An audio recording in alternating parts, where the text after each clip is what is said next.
What is up, guys? I hope your weekend was well. I know mine sure was. I got to go to New York Comic-Con in the city, and this is probably the biggest convention in the world, I would say. Maybe it's close with San Diego Comic-Con, but just in terms of size and how many people go and the guests that they get, this is definitely the most notable one. I go to these conventions mostly for the celebrity guests and to add to my autograph collection.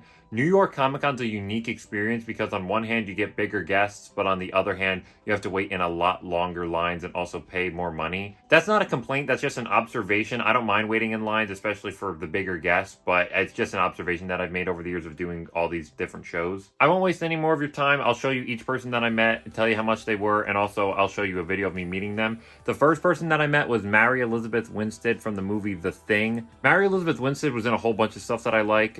She was in the recent Ahsoka series, and most notably for me, she was Royal Pain in Sky High. But just to match my room, I got her to sign from the 2011 prequel for The Thing, which I didn't hate. I understand that the CGI sucks balls and that kind of dishonors the original one, but the plot, it was okay. She wrote to Cameron and then signed Mary Elizabeth Winstead, and she was $75 in autograph. I bought an autograph ticket beforehand ahead of time, which I usually don't do just because I thought she was going to sell out. I was expecting $120 in autographs, so $75 is definitely a big shock compared to the other people and how popular they were. I think that that's very fair. And here's a video of me meeting her too.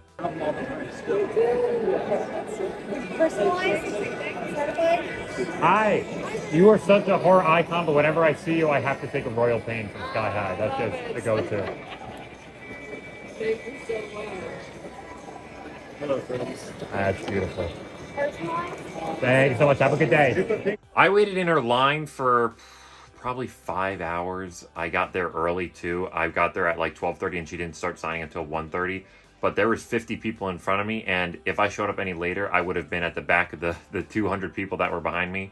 Showed up at a good time. You got to show up early at Comic-Con. The last person that I met was a big reason for me wanting to go, and that's Susan Sarandon from the movie Rocky Horror Picture Show. I already have her autograph. I got it through the mail, but I wanted to add her to my Rocky Horror Picture Show poster. She's probably the biggest person in the movie, so I would think that she's the hardest autograph to get. She was $120 for me, at least, because I wanted her to sign a poster, and it was an extra $20 for posters, but 8x10s were just $100. She was really nice and took her time with me. We talked for about a minute, which doesn't sound like that long, but when there's a line behind you, that kind of adds up.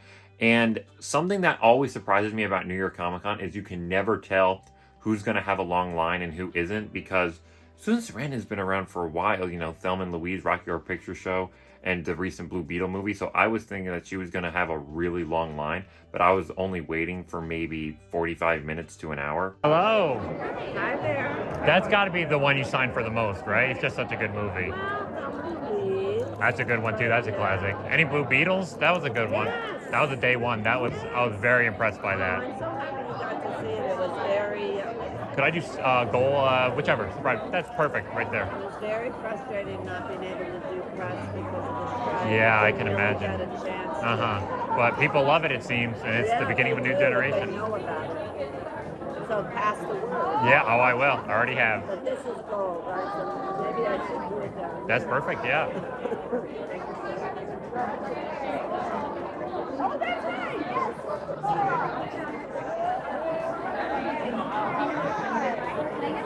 That's beautiful. Thank you so much. Have a good day. But that's it for autographs. You guys are going to be really proud of me because this is the first convention in a long time that I actually bought some of the merchandise. The first thing that I bought was the Toxic Avenger Funko Pop. Please don't kill me if you're an in-box collector. I'm an out-of-box collector and I love these things. This was an exclusive to the booth, and if you didn't get a ticket beforehand, you can't go into the booth, but there was this really cool guy that was like, hey, do you want any of these ones? And then just showed me a list of ones that he wasn't getting. And I said, I really want the Toxic Avenger. So he got me one. That was awesome. The next thing that I got, I purposely went out of my way to look for because I really wanted it, and that's the Ghostface NECA. This is exclusive to New York Comic-Con. And it's kind of representing Scream 6 because it took place in New York City, but it also kind of parodies it, like Ghostface is holding a playbill and the Statue of Liberty with the Ghostface mask on it. This was $40, not bad, especially because if you check eBay, these are selling for a lot more. Yeah, but that's all that I picked up from the show. Comic-Con in New York City is always crazy, it's always bonkers, there's so much chaos. But that's what makes it awesome. I love it so much. It's so crowded and there's so many reasons to complain, but I think that brings people together more, and I had a really good time this year. I'll definitely be returning next year if I can get tickets. But I won't keep you guys for any longer. Thank you so much for watching, and I hope to see you in another video. Bye.